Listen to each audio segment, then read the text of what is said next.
there so you can still see my face while I'm sharing my screen. So I'm in OBS and like all a bunch of video tools, so I can Nice. help with any of that if you have any questions. Yeah, I'm super interested. All right, so I'll go next because I'm kind of I use VS Code.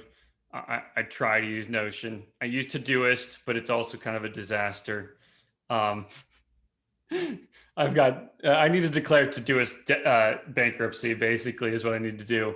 And what other apps do I have open? I basically live in chat apps. So I'm currently running Teams, Basecamp, Slack, Discord. I guess Zoom counts probably. Messages, Google Chat. I guess that's it that I've got running currently. And then, and Twizzle, which is Twitter DMs. The Kitsy created that. It's kind of nice for Twitter DMs. And yeah, that's kind of. What, did I miss anything there? I do use iTerm, but I use Fish. I don't know if any of you have used Fish in the past. I love Fish. It's just like Bash, but doesn't suck. And I've also heard of New Shell, and I used to really enjoy PowerShell when I was on the Windows side, which is available for Mac and Linux now, but I just haven't gotten into that. So, who wants to go next?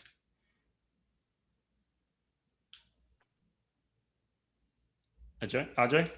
So I use VS Code. Earlier I used to use Visual Studio, but nowadays it's mostly VS Code. I use for Python as well as JavaScript as well as for Go also. Wow. Cool. Other apps for notes, I used to have OneNote at one point of time. Heavily use OneNote, but these days I use Google Docs for my notes because I can record them from my iPad. Nice. Take notes also and a little bit drawing. And for task, I have used a lot many, but these days I just keep it simple. I use Google Keep. Google Keep is very simple, and I have some shared with my wife also, so she can put something on my mind and I can put something on her. So nice. That's the way I have kept it. I've been from very complex word to a very simple word. Nice, I love it.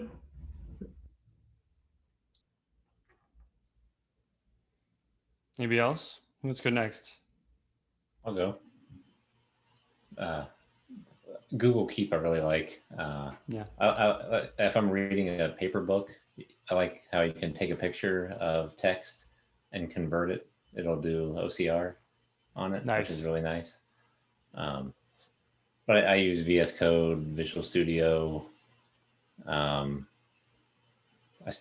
still do stuff in SQL Server Management Studio quite a bit, but I also like Azure Data Studio a lot. Yeah. I pretty much always have like an Excel file open just so I can, like, I don't know, calculate the future value of some like payment stream if I cut off Spotify or something and invest that $10 at 6% a year or whatever. Is that for your budgeting? Is that what you're saying? I mean, I don't know, just anything. Pretty much. I really like not using the mouse in Excel. If just trying to know as many shortcuts in Excel as possible. That's awesome because there's a bazillion, right? Yeah, like I mean, anything you can do, pretty much anything. Like Alt ESV will paste values.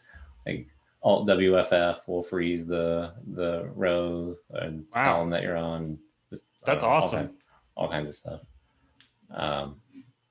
And one that I really like if you're doing .NET development is LinkPad. LinkPad is really cool. Yeah, I paid for I bought it myself because there's a free version, but then you don't get IntelliSense and a few other things.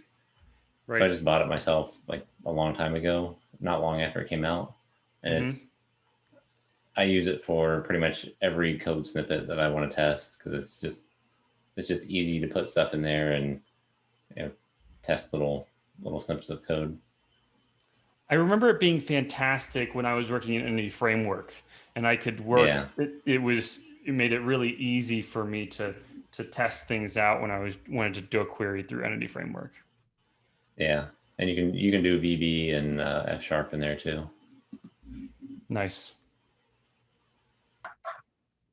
Yeah, I use and then I also use Git Kraken. I don't know what you all use for Git tools, but I like to have a Git GUI because I just sometimes the command line doesn't cut it for me.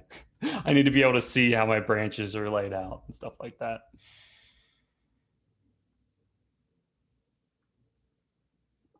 I just know my 5 git commands and Right. stick with those on rotation.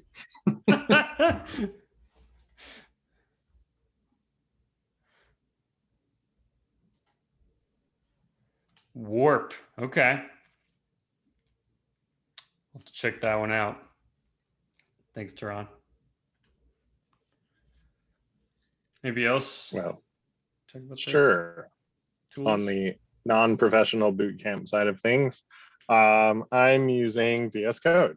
That is what they recommend because, as you said, Awesome. it's the industry standard. Yep. It took yeah, over that spot surprisingly fast. I mean, it was just on the scene. People started using it, and then boom, that's what you do. Yeah, past that, like for my day job, I use Teams for communication. For Mhm. everything else, it's Discord and Slack. Mhm. For note taking, I do prefer my old school. Well, it's blurred, but Yeah. I recently picked up a Rocket Book, Oh. and I have been a fan of being able to write all my notes out and then scan them in, and you can actually set it to transcode all of your handwriting into type. So it makes it very searchable and all of that. So I've been a fan of that because just having that extra searchability on handwritten notes is nice. Mhm. Yeah, I've heard it. It's remarkable, right? Isn't that what it's called, Teron? I think so. You're right. This is remarkable. That makes more sense. Yeah. Yeah, I was about to ask about that, Teron. So, and anybody had one of those or tried it out? I have not. It's e-ink, I think, Mm-hmm. if I remember correctly, and they're not cheap, but I hear that I they are. think they start at like $400 or remarkable. $500. Yeah. Whereas Rocketbook was $20. There you go. Love it. I like that price. It's much better. Yeah, it's nice. Right? Got a big old pack of pens on sale, so like every different meeting I can have a different color. Boom. Fantastic. Yeah, past that, like I'm just collecting thoughts on anything else. I had a friend show me Git Kraken a couple years ago, and I was a big fan of that. Although I don't use it, I just use all the integrated stuff in VS Code right now because I'm Mhm. lazy and I like everything in one spot. There's value to that. I really like for like testing APIs and stuff. They had recommended like Postman, Mhm. but I have grown to like Thunder Client. It's an extension for Interesting. VS Code, and it's Okay. so good because then you don't have to open something else. Like it's right in there. You can set it as a tab in your VS Code. So it's really I also easy. know people who love Insomnia. I don't know if you heard of that one. You like Insomnia, Teron? I Yeah, love it seems- Insomnia, Yeah. but the whole extension of VS Code makes way more sense to me. You're just gonna like, check give that me out. now. See you try. Yeah, I'm installing it now.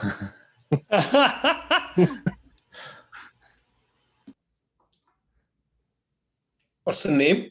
Like, what was the name? The client Thunder or Client? the Is that what you're... extension? Yeah, it's Thunder Client. Oh, Teron dropped the link. Thank you, sir. Yeah, but it works well. Like it's not fancy by any means, but it's comparable to like the features that like Postman had. So it does what I need it to do. Awesome.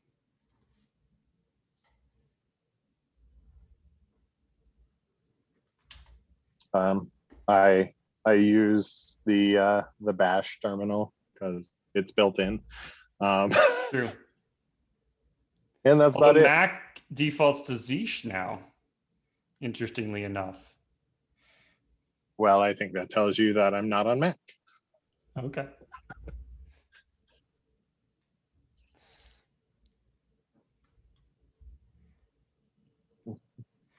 Have a great one, Nick. Thanks for joining.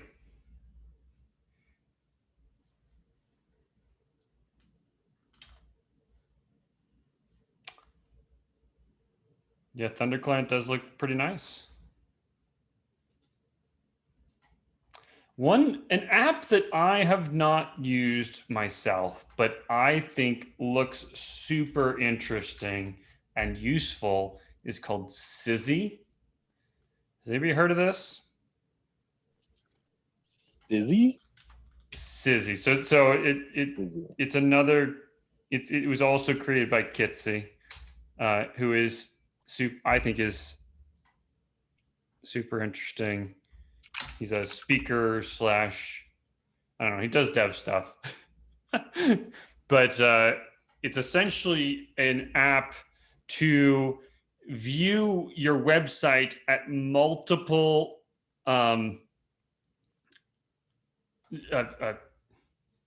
screen sizes all at the same time.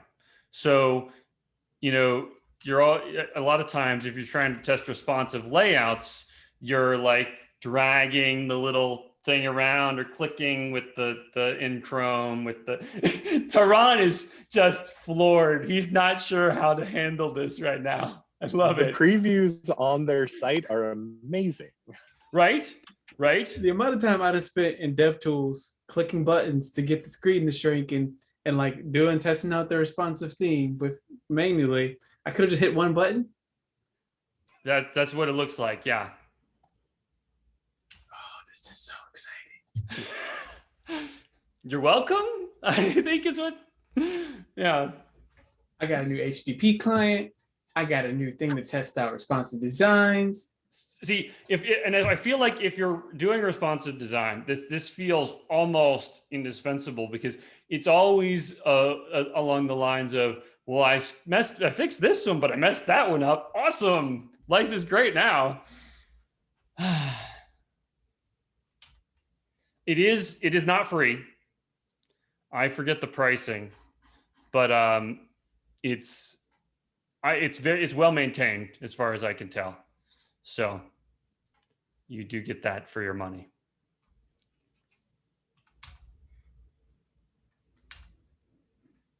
I mean, it's not terrible. It's $7 a month for one person. Yeah. Yep. Or you get a 15% discount if you pay for a year. Yeah, $50 a year. That seems totally reasonable. I pay. Trying to think of the various things I pay for. The worst one probably is StreamYard, but that one I love it and it's worth it for what I do because that one's $25 a month, but it makes software craftsmanship go so much better that I just can't do without it. And then of course Zoom. What's Zoom, like 7, 10? I don't even remember. I think I actually bought the annual at one. I can't remember. It's been a while since I set it up. In my budget, I've been lax in my budgeting lately, and restarting the YNAB budget. So.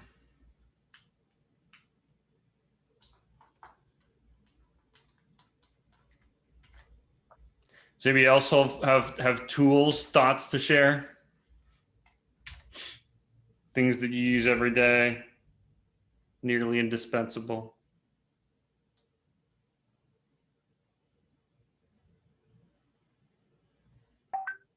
No, I just pull up Notepad plain old notepad and copy Nice. and paste things all the time. Awesome. I'll find one of the things that I do is I find that I don't have to do this all the time, but occasionally is I copy, I drop it into VS Code, and then I copy out of VS Code because it clears the formatting. And on sometimes when you're posting to certain apps, placing to certain apps, you got to strip that formatting out to make things work the way you want to. And it infuriates me that on Mac, you cannot set the default paste in Microsoft Office. So on Windows, you can set the default paste to paste plain text. And that's almost always what I want, is just the text. You know, I don't need all the fancy formatting. But on Mac, you have to like do the paste, and then you select little drop down, and then you select keep the plain text. Yeah, I'm sure if Nick were still on here, he would know the shortcut to change it to plain text. At least in Excel. In Excel, I think it's Control V. So that's the paste, but Right, like, and then no, Control T. I think it's a Control Shift V. okay. Yeah, I know in a lot of browsers and stuff, in browser context, for instance, in Gmail, if I do a Command Shift V, it'll paste as plain text, and that makes my life much better. But that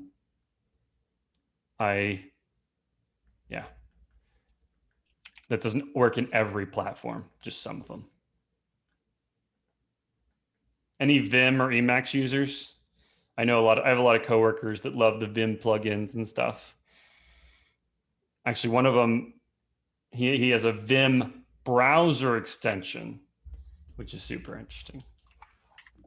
I was going to say, I have the shortcuts enabled in VS Code and the browser extension enabled, but I only know like 4 or 5 shortcuts. I can go back, forward, I go all the way up to the top and all the way up to the bottom. That's about it. But it does make certain small things quicker. Sure, absolutely. I actually found a new tool that's not dev related. Okay. I was looking for like Zooms and stuff. I wanted to figure out how to pass through audio. Like there has to be some software that takes audio from different apps, pass through my mic, and come through my voice. And I found one. It's called Loopback. Yeah. Here's what it looks like. Awesome. It basically has awesome UI. It's from this indie developer. He also makes this product called it's called Farrago, but it's like a soundboard. So I used it. I piped it through my sound. I don't know if you all can hear this. I heard it. And then I could also, I'm corny, so then you can just go like, and I'll have like access to my fingertips whenever I give presentations. You got all the tricks, man. I'm impressed.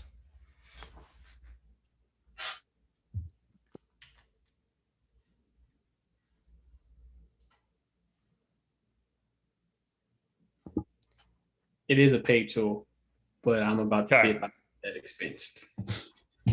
Nice. Very good.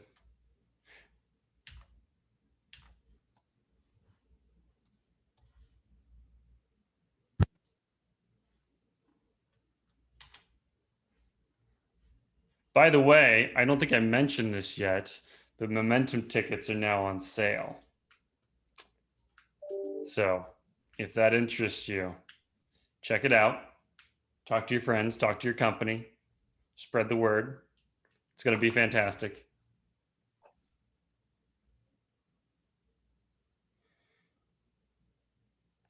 We've also announced speakers and sessions on the website at this point.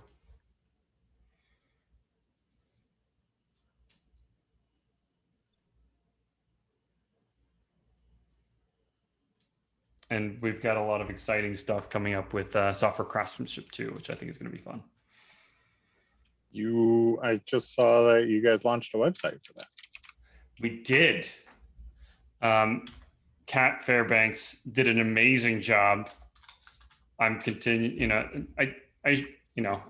impressed with Kat, and I really I appreciate everything that she does for software craftsmanship and momentum.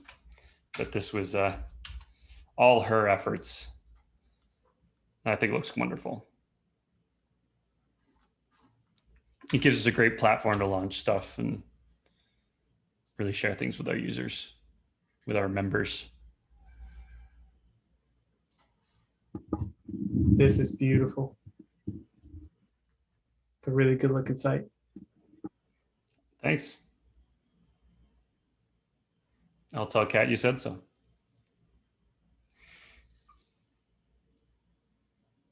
Or you can tell her yourself if you want.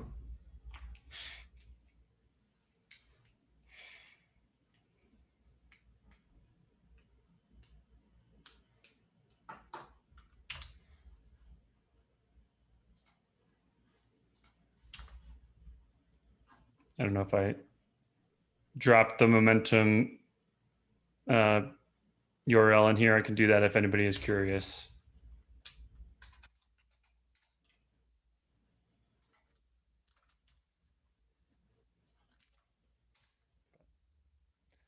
We got some pretty good stuff lined up.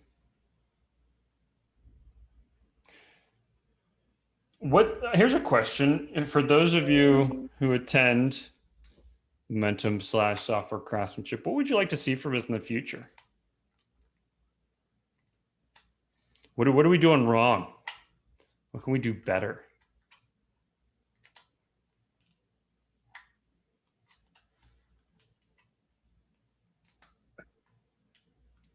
I mean, I've only known about software craftsmanship for like a couple months. So I have attended both the Design for Non-Designers and the Read Complex Code. Mm-hmm. And I thought both of those were really good and informative. So like more of the same. Like I'm intrigued by the upcoming 4 Deadly Sins of mentorship. Mm-hmm. So I will probably be watching that one. Awesome. Christina is a fantastic speaker. I'm really looking forward to having her on.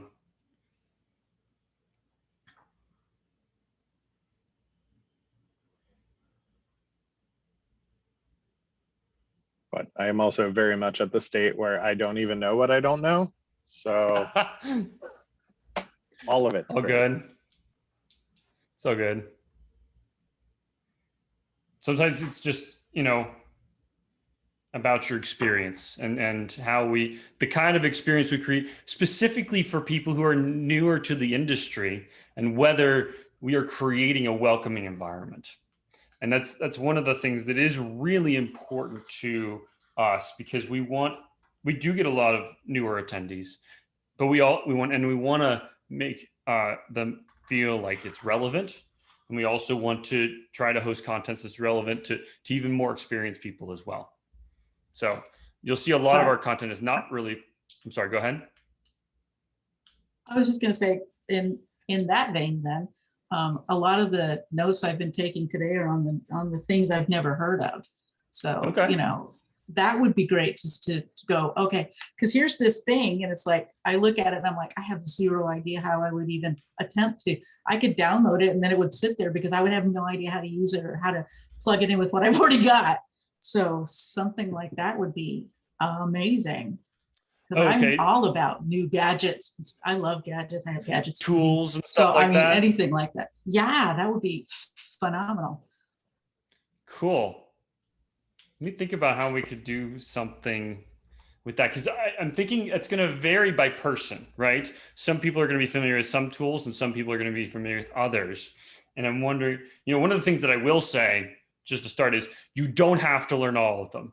I know there was definitely a period in the beginning when I was a little cargo cultish, where I was like, well, I need that tool and put this in my website and plug that one in too, and just give me all the things. And it was a mess. And now I look back and I'm like, what was I doing? that was Well, I was thinking no. like Thunder Client, which plugs into VS Code. Everybody uses Mhm. VS Code. So anything Right. that plugs into that can make your life easier. I don't know if GitKraken does, but anything like that. And to get away from that would be GitKraken- lovely. So GitKraken does have an extension. It does. Interesting. I was not I aware of haven't that. messed around with it much, but I did see it on the extension marketplace on VS Code. Huh. And Julie, there's a ton of like if you search for top VS Code extensions or VS Code extensions for X, I found so many good ones just looking at those lists. Like there's like stuff for generating screenshots, making colors, actually the color palette appear inside of the code editor. I started using Copilot, GitHub's Copilot. That thing's awesome and kind of creepy at the same time. Right. Yeah, there's a lot of good nice, thank you. extensions. I was gonna say, when I discovered tab 9, I was like happy dancing around the room. I love tab 9. So I'm that not was great. familiar with that one. You want to tell us about it? Oh, that's like an AI kind of thing. I mean, it will, you know how you can like, it'll kind of give you options to finish your code. This one is like even better. It saves so, I mean, as a new coder even, it saves me so much time finishing my code for me. And it's so much better than going, well, I think this is what it is. But not 100% Intelligent sure. autocomplete. Is that kind of what I'm hearing? Like, Yeah, Yeah. absolutely. Yeah. And it's Awesome. it's crazy good. I mean, awesome. it's a better coder than I am. Yeah, now that I think about it, I did hear about tab 9 reference to some extent when people were talking about Copilot and kind of in that same vein. As far as VS Code extensions, one that I like that makes my life better is something called Peacock, I think it's called. I want to double check.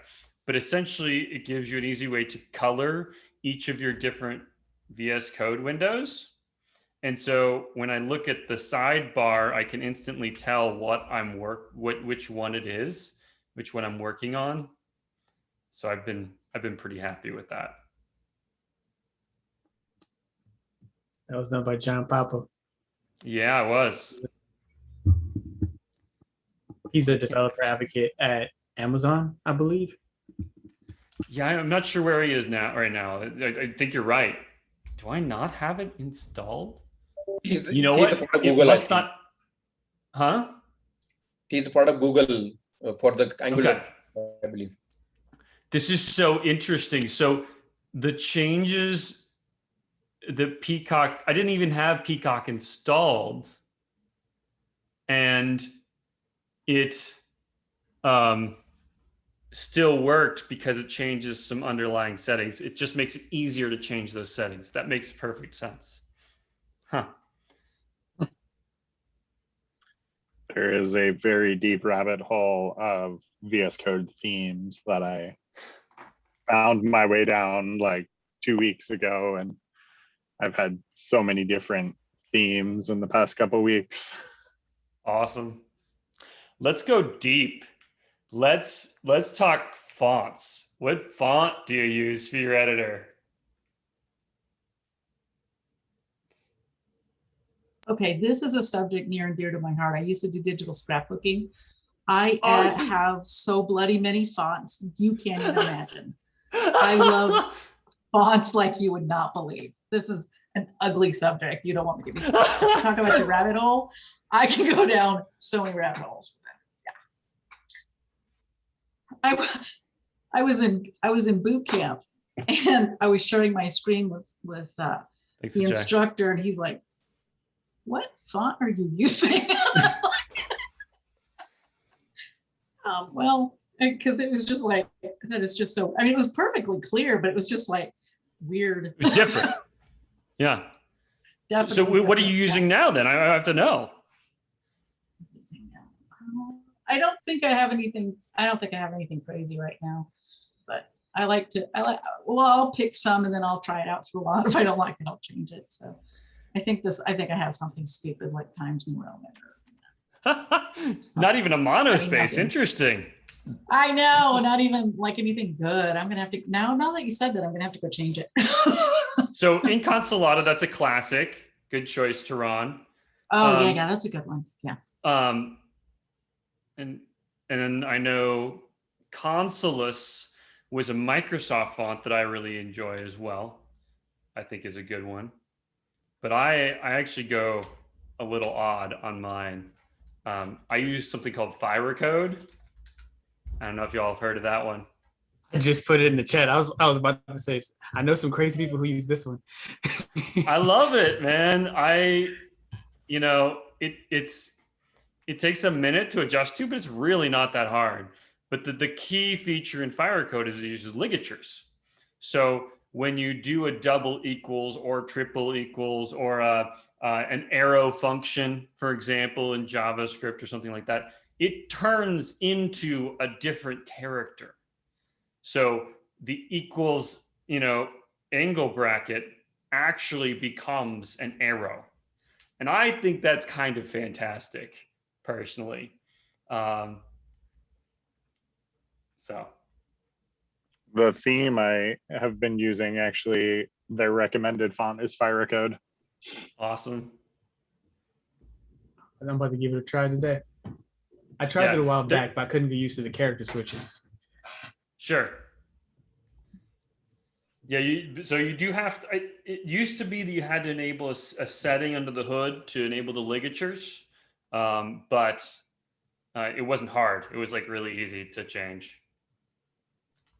And I do like the font in general. So it's actually become Fira, the basic Fira. There's several different Fira fonts, and I didn't realize this, but I believe they were designed for Firefox, is my understanding. But that is the font for our brand font for craftsmanship dev, for craftsmanship, the craftsmanship meetup. So I think that's kind of cool. So we started out as the font for our logo, which Kat designed as well, and then we kind of carried it over into the website.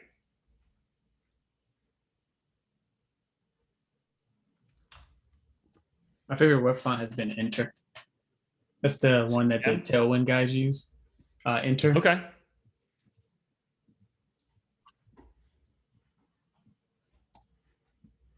I'll drop the link. Awesome.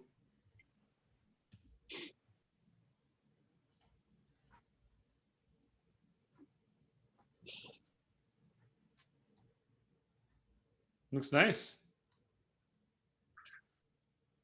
It is really entertaining how once you get like in these type of settings, you can nerd out on such things as fonts.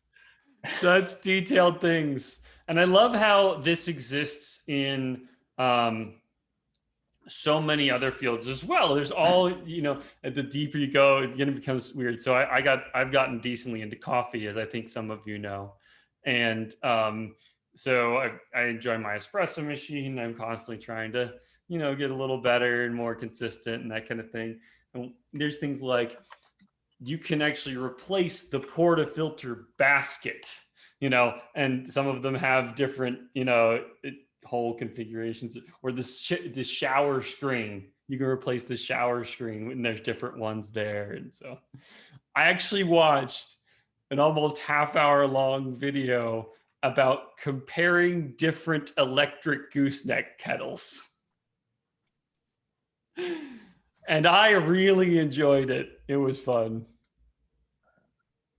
I don't even know what that is. I could drop a link. Which one did you go with? As far as the gooseneck kettles? Yeah. I did not make a decision yet because for a couple reasons. I want to do pour overs. I want to start making filter coffee, but I don't have a grinder that is good for pour over. And so, one moment. Because my grinder is it's specifically good for,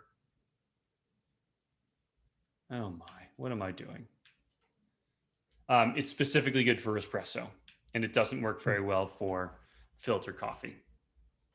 So Yeah, I got really big into that was last year. yeah, I have like 17 ways of making coffee in the house now.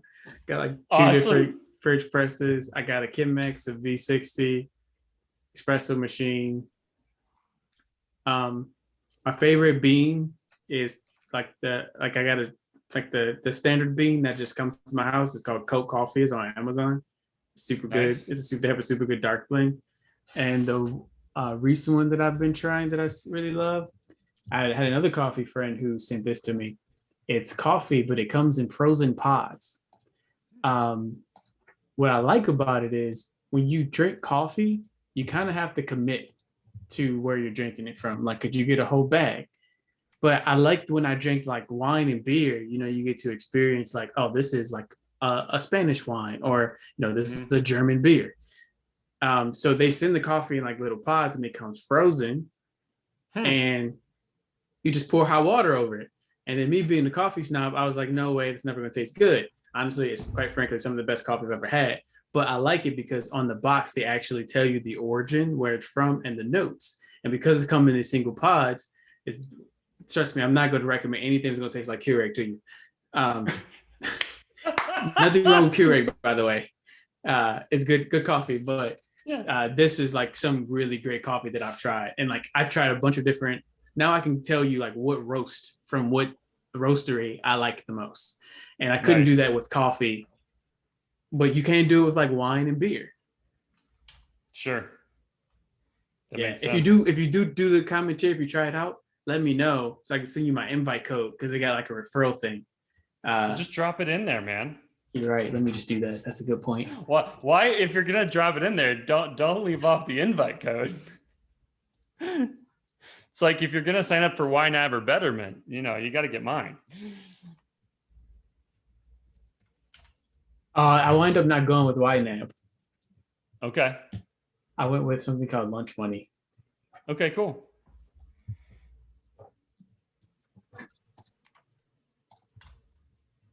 Yeah. That's great. I've been getting mine mostly from Deeper Roots anymore.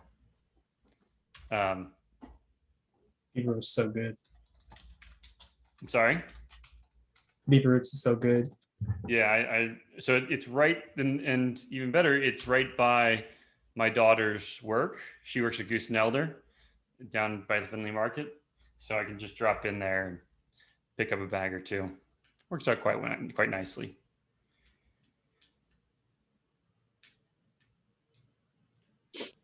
For non-coffee folks, I linked my current tea setup. It's a brewer and dispenser. Nice. So I do handy. enjoy tea as well. I assume that you're into the a good full leaf tea. I'm forgetting the name all of a sudden. Loose leaf tea, yeah. Loose leaf. That was I was very into tea for a while there. And hence tea and tech. I say, hence the name of this meeting. Well, it was actually more like 10 to 15 years ago when I was really into tea, and I was like, loose leaf tea is the stuff, man. So I don't know. It's always the little things in life you put this much time into. Well, you sink a lot of time into, but you like micro enhance your experience. Yeah. But since you do it every day, that micro enhancement goes such a long way. Like when I was learning it's about a compounding, that kind of thing, right? Yeah. Sorry, what were you saying? I think I cut you off there. I was saying when I learned about bourbons, it sucked. Yeah. You just get drunk all the time. When you're trying to taste the flavor, I guess it doesn't suck depending on your perspective. Right. What you're trying to do. I was just actually trying to enjoy the taste, right?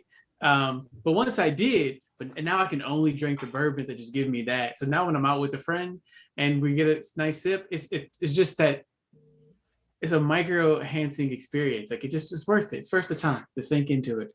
I'm going to buy this tea thing. I haven't done tea yet, so tea might be next on my list. That's awesome. I actually got my first one like that at Tuesday morning. It was one of those clearance things. And I thought, oh, I like tea. I'll try this. Oh my God, I'm never going back. It's the best thing ever. I love this thing. Yeah. So I have several of them now. Well, and especially with the world being remote last year, like I Mhm. was like, it is not time effective for me to constantly go downstairs to get more tea. And like I think I linked the small one, but there's a Mhm. larger one that I get like 3 large cups of tea out of. So like I fill the thing to the brim with whatever tea leaves I want in there, and then I just sit it on my mug and dispense as needed.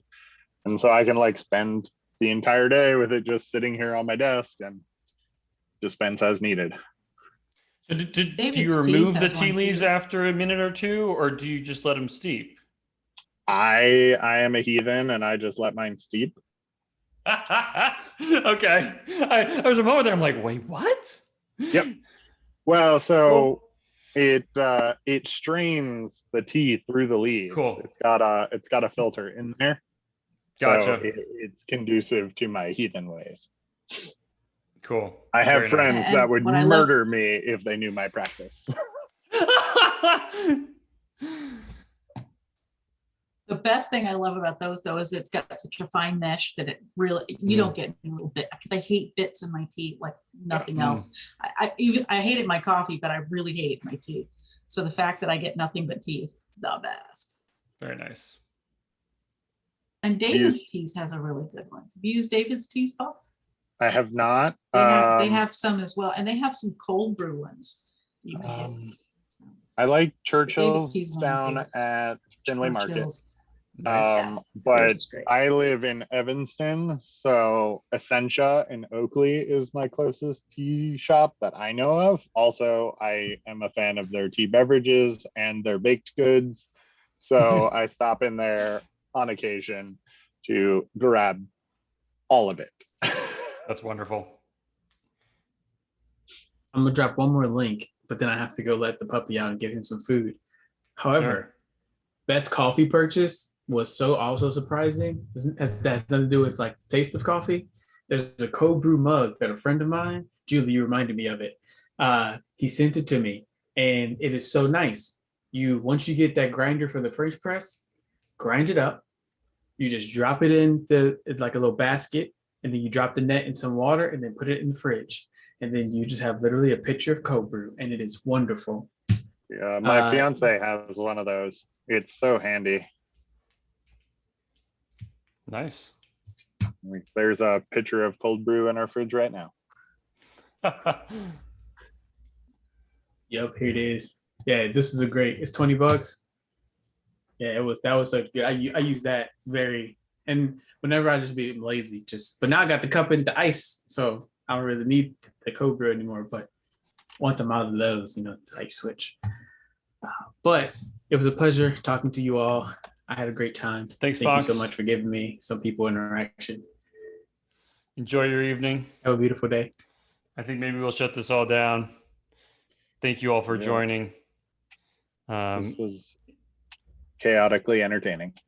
Yeah, it was fun. I enjoyed it. We covered a variety of topics, and I think they were all quite fun. Any parting words? No. See you all next week. I'll see you all next week. I'm looking forward to it.